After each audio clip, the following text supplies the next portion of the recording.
तर hi YouTube family, कशा आहात तुम्ही? आशा करते मजेत असाल. मी पण मजेत आहे. तर काल एक मी व्हिडिओ टाकला होता, त्याच्यावर एका दादाची कमेंट होती की ताई, मी माझ्या आईला सांभाळतो आणि माझ्या आईचं आणि माझं पटत नाही. तर दादा, तुम्ही तुमच्या आईला सांभाळता, हे खूप चांगलं करता हो तुम्ही.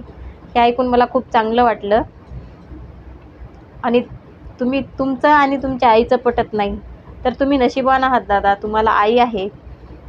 कधी तुम्ही नाराज होता आईवर, तर कधी तुमची आई तुमच्यावर नाराज होते. तुम्ही तर खूप नशिबवान आहात. आम्ही बघा, आमचं किती कमनशिबी आहोत आम्ही. आम्हाला तर नाराज व्हायला पण आई नाही आणि आमच्या डोक्यावर हात फिरवायला पण आई नाही. आमचं दुःख सांगायला पण आई नाही. दुःख असल्यावर मांडीवर तिच्या डोकं ठेवून झोपायला सुद्धा आई नाही. आणि खरंच सांगते तुम्हाला भावा बहिणींनो, लोक म्हणतात की मोठं झाल्यावर आई विसरते, पण खरंच सांगते, मी माझ्या आईला खूप मिस करते. माझ्या आईची मला आठवण खूप येते.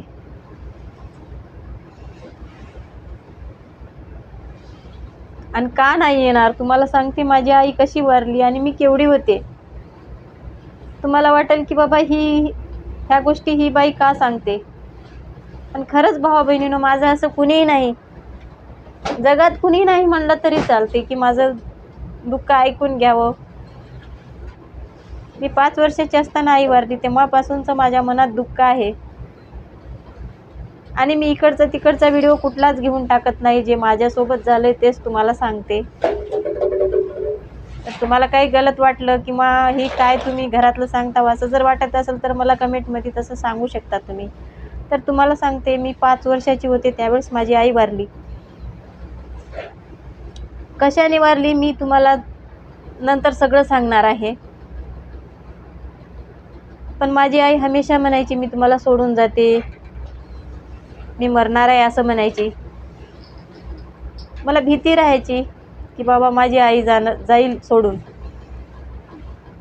तर मला आठवते की माझा झगा असायचा माझ्या अंगामध्ये. त्यावेळेस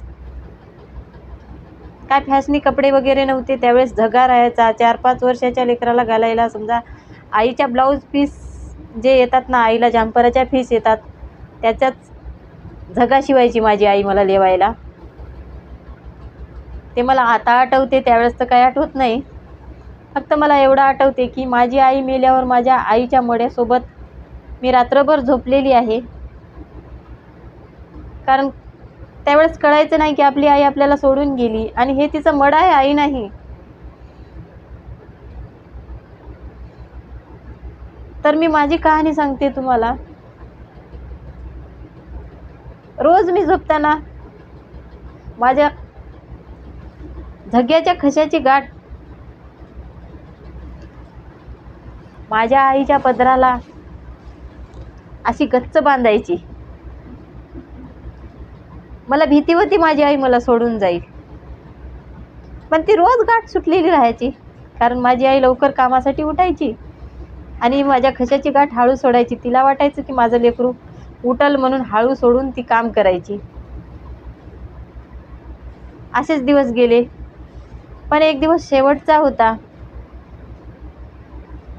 त्या पण दिवशी मी माझ्या आईच्या पदराला माझ्या जग्याची गाठ बांधली होती खशाची. पण ती गाठ शेवटची होती. त्या दिवशीचं मला आठवते. त्यावेळेस कळायचं नाही, पण आता हमेशा तो दिवस आठवतो. माझ्या खशाची गाठ सुटलेली होती आणि माझी आई पलीकडे बसून तडपत होती. शेजारची लोक जमली होती.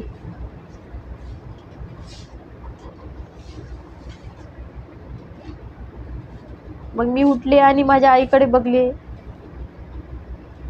आणि मी माझ्या खशाच्या गाठीला बघले. त्याही दिवशी मला प्रश्न पडला होता की माझ्या आईनं आज पण गाठ सोडली खशाची, कशी सोडली असेल.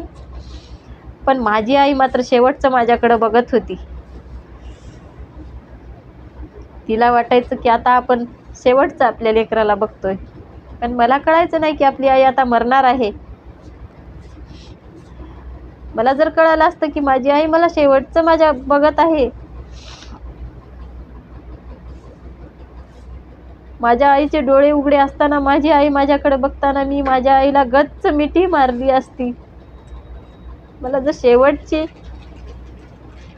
आपल्याकडं आई बघते हे जर कळालं असतं तर. आणि माझ्या आईचा जीव गेला. जाताना फक्त शेजारच्या लोकाला हे सांगली, आता मला वाचवण्याचा प्रयत्न करू नका, आता माझं संपलं आणि माझे लेकरं मी तुमच्या हवाली करून जात आहे. कारण तिला सुद्धा वाटायचं की आपल्या लेकराला आता कोणीही नाही.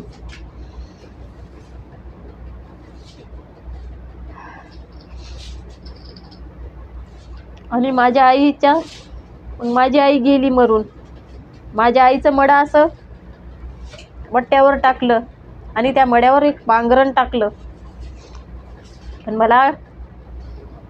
मला माहित नव्हतं माझी आई मेली आणि माझ्या आईचं मडा आहे.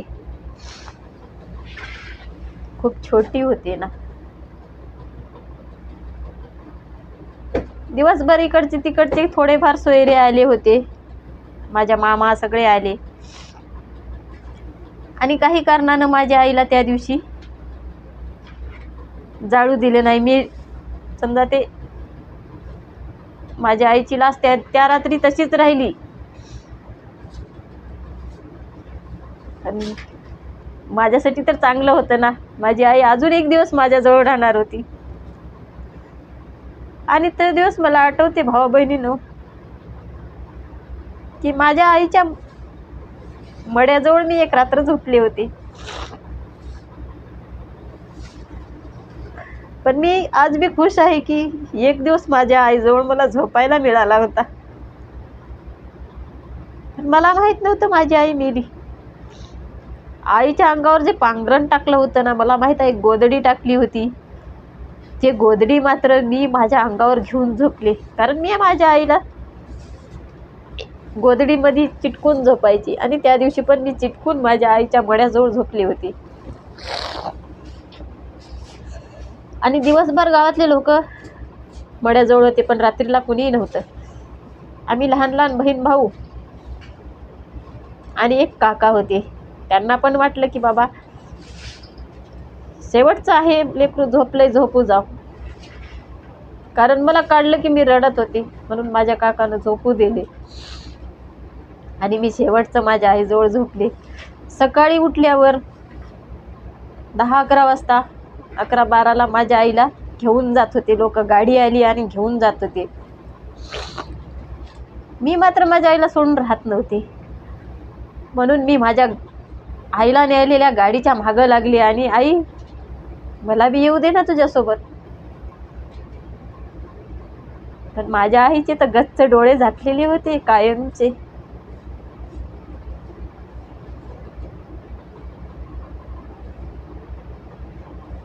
मी तेवढं मागं लागलं तर माझी आईने मला सोबत घेऊन गेली असती,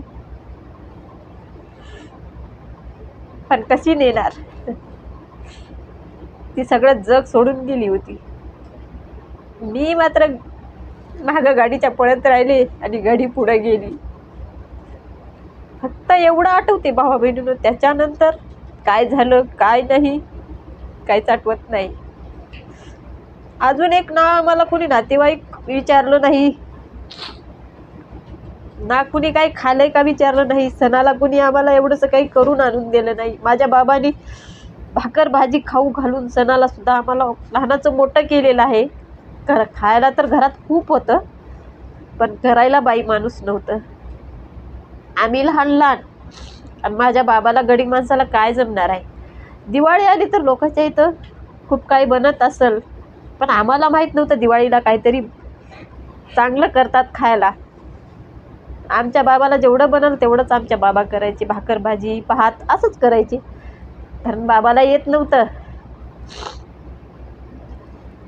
पण आमच्या नातेवाईकांनी कुणी आम्हाला विचारलं नाही की बाबा लेकरं परदेशी आहेत, त्यांना काहीतरी खाऊ घालायला पाहिजे.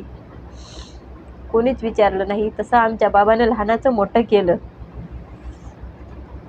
आणि आता माझे बाबा पण सोडून गेले. बाबा होते तोपर्यंत काही वाटलं नाही, पण बाबा गेले तेव्हापासून मात्र मी अनाथ झाले. कोणी नाही जगामध्ये. म्हणून मी माझं दुःख तुम्हाला सांगते. तरी माझं काही चुकलं वाटलं तर खरंच भावा बहिणींनो मी तुम्हाला माफी मागते. पण मी इथला तिथला व्हिडिओ काही टाकला नाही. जे माझ्यासोबत झालंय ते मी तुम्हाला सांगले. काही तुम्हाला वाटलं तर मला कमेंट करून सांगा. मी याच्यानंतर व्हिडिओ करून माझं दुःख सांगणार नाही तुम्हाला. फक्त माझ्या मनातलं दुःख कुणी नाही म्हणून तुम्हाला सांगते. खूप अजून माझ्यासोबत खूप मोठी कहाणी आहे भावा बहिणींनो. खूप सहन केलेला आहे मी. आणि अजूनही खूप लोक त्रास करतात. का त्रास करतात की मला आई नाही, बाप नाही, माझं ऐकून घेणार कोणी नाही म्हणून त्रास करतात. सगळं सहन करते, माझ्या लेकरासाठी हसून जगते.